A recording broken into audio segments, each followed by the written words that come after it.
आमतौर पर जब भारत में कोई भी डोमेस्टिक क्रिकेट टूर्नामेंट शुरू होता है, चाहे वो रणजी हो, सईद मुश्ताक अली ट्रॉफी हो, विजय हजारे ट्रॉफी हो, पूछा जाता है भाई ये बार ट्रॉफी कौन जीतेगा, तो जवाब आता है मुंबई, क्योंकि मुंबई के पास सितारों की फौज है।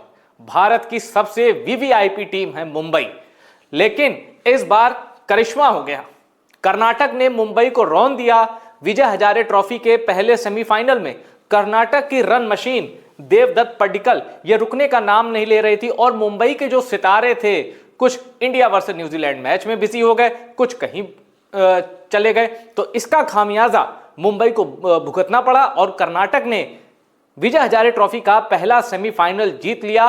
और इस जीत से बड़ी बात क्या है कि विराट कोहली का ये जो खब्बू दोस्त है ना, खब्बू मतलब लेफ्ट हैंड वाले बल्लेबाज, इसका जब आप पूरी सीरीज देखेंगे विजय हजारे ट्रॉफी, तो आपको लगेगा पृथ्वी के किसी कोने में जितने भी टूर्नामेंट चल रहे हैं, ऐसे फॉर्म में शायद ही कोई खिलाड़ी हो। एशिया का ब्रेडमैन बनता जा रहा है देवदत्त पड्डीकल। और एक चीज मैं आपको और बता दूं, लिस्ट ए में देवदत्त पड्डीकल का जो बैटिंग एवरेज है वो 82-83 के ऊपर है, 82-83 के ऊपर है। आप समझ सकते हैं इतना हाई बैटिंग एवरेज, कमाल है। देवदत्त पड्डीकल कैसे मैच विनर बन गए और बीते मैचों में कैसे वो भारत के डोमेस्टिक में नंबर 1 परफॉर्मर बनकर सामने आए हैं, और क्यों बड़े बड़े क्रिकेट एक्सपर्ट कह रहे हैं कि इस खिलाड़ी को इंडिया वर्सेस न्यूजीलैंड में ओडीआई में चुना जाना चाहिए था। आइए आपको बता दूं पहले सेमीफाइनल में क्या हुआ है, कैसे इस खिलाड़ी ने मुंबई को हराया है। मुंबई सितारों से सजी होती थी, कुछ सितारे नहीं थे मुंबई के पास, लेकिन फिर भी मुंबई के पास एक्सपीरियंस था, टैलेंटेड प्लेयर थे और एक जज्बा था। पर कर्नाटक भारी पड़ा और इनके साथ पड्डीकल के साथ ऑन फायर कौन, करुण नायर, इन दोनों ने मुंबई का तमाशा बना दिया। गेंद बारिश की वजह से रोकना पड़ा, खराब मौसम की वजह से, पर उसके बावजूद कर्नाटक को एज था और डीएल लगा, पता चला भाई कर्नाटक बहुत आसानी से यह मुकाबला जीत गया है। देवदत्त पड्डीकल ने क्या किया, 95 गेंदों में 81 रन मारे, नॉट आउट रहे, 3 कैच पकड़े, प्लेयर ऑफ द मैच रहे। अब पूरे मैच में क्या हुआ, चलिए जल्दी से मैं आपको बता देता हूं। तो ये रहा मैच मुंबई वर्सेस कर्नाटक, पहला quarter final Vijay Hazare trophy का। अब मुंबई ने पहले बल्लेबाजी की और 8 विकेट के नुकसान पर बनाए 254, यानी टारगेट दिया 255 का। अब ये टारगेट कर्नाटक ने कैसे चेस किया उसको जानने से पहले ये देख लीजिए मुंबई की टीम में कौन कौन से सितारे थे और किसने कितने रन बनाए। आइए, तो सबसे पहले देखिए अंगकृष रघुवंशी और ईशान मूलचंदानी ओपन करने आए मुंबई की ओर से। कभी इसमें कुछ 2-3 मैच पहले यशस्वी जायसवाल का नाम जुड़ा था, लेकिन आपको पता है वो न्यूजीलैंड वाले स्क्वाड में हैं, और श्रेयस अय्यर ये मुंबई से खेलते थे। सूर्य कुमार यादव का भी नाम जुड़ा होता था, लेकिन ये खिलाड़ी बिजी हो गए हैं। तो अब देखिए अंगकृष रघुवंशी, ईशान मूलचंदानी उतरे। अंगकृष रघुवंशी ने 27 बनाए और ईशान मूलचंदानी ने 20 रन बनाए, यानी बहुत अच्छी तो नहीं पर थोड़ी सी डिसेंट स्टार्ट दोनों ने दी। क्यों? क्योंकि पहला विकेट 36 रन के आसपास गिरा और उसके बाद आते हैं मुशीर खान, और मुशीर खान को हल्के मत लीजिए, सरफराज खान के भाई हैं और बैटिंग भी अच्छी करते हैं, बॉलिंग भी धारदार है। मुशीर खान 9 रन बना पाए, आउट हो गए। उसके बाद सिद्धेश लाड आए, ये रोहित शर्मा के जो कोच हैं उनके बेटे हैं और अच्छे खिलाड़ी हैं, सालों से मुंबई में टिके हैं, कप्तानी कर रहे थे। सिद्धेश लाड ने 58 गेंदों में 38 रन की पारी खेली। उसके बाद हार्दिक तमोरे हैं जो कि दिखते हैं रोहित शर्मा की तरह, एक फोटो भी बड़ी वायरल हुई थी, 6 गेंदों में 1 रन बना पाए। अब शम्स मुलानी, इनकी पहचान एक बॉलर के तौर पर थी जो हर मैच में परफॉर्म करता है, लेकिन शम्स मुलानी ने कहा ठीक है भाई, आज इस टीम में रोहित शर्मा नहीं, यशस्वी जायसवाल नहीं है, सरफराज खान नहीं है, श्रेयस अय्यर नहीं है, सूर्य कुमार यादव नहीं है, शिवम दुबे नहीं है, चलो आज मैं ही परफॉर्म करता हूं। तो शम्स मुलानी ने ठोक दिए 91 गेंदों में 86 रन और मुंबई की इज्जत बचाई। शम्स मुलानी ने बैटिंग में की, चलो भाई सम्मानजनक स्कोर तक तो मुंबई को पहुंचाओ। उसके बाद तनुष सूर्यांश के तनुष कोटियान, ये दोनों अच्छे ऑलराउंडर हैं, एक ने 6 बनाया, एक ने 16। साइराज पाटिल ने बनाए 33 रन 25 गेंदों में, नॉट आउट। तो साइराज पाटिल और शम्स मुलानी जो कि बॉलिंग का डिपार्टमेंट अक्सर संभालते हैं, इनकी बदौलत मुंबई ने किसी तरह 250 का स्कोर पार किया और कर्नाटक को टारगेट दिया बनाओ 255 रन। अब उसके बाद देखिए क्या होता है। कर्नाटक के कप्तान हैं मयंक अग्रवाल, चलते हैं नहीं चलते, उनकी वो मतलब ऐसा नहीं कि आउट ऑफ फॉर्म है, सेंचुरी भी लगा चुके हैं विजय हजारे ट्रॉफी में।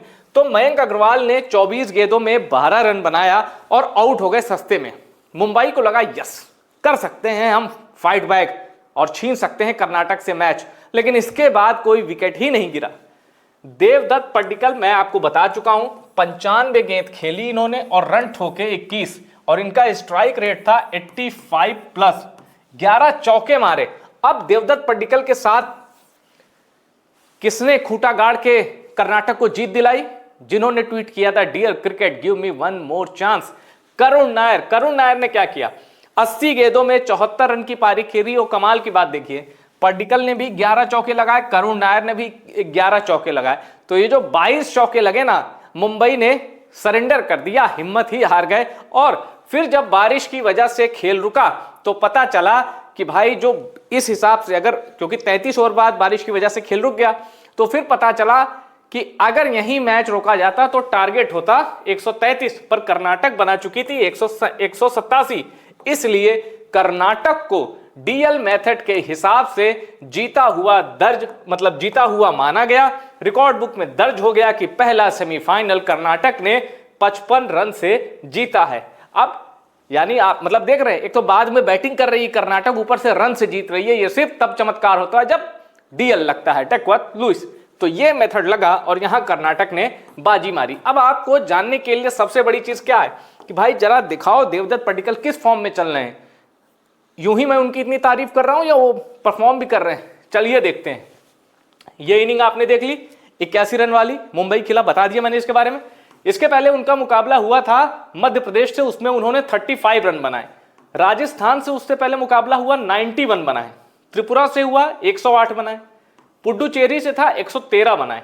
तमिलनाडु से हुआ, सस्ते में चले गए 22 रन पे।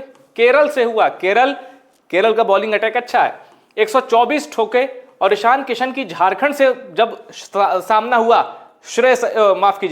देवदत्त पड्डीकल का, तो उन्होंने ठोक दिए 147 रन। तो आप देख सकते हैं 147, 124, 22, 113, 108, 91, 35, 81 नॉट आउट।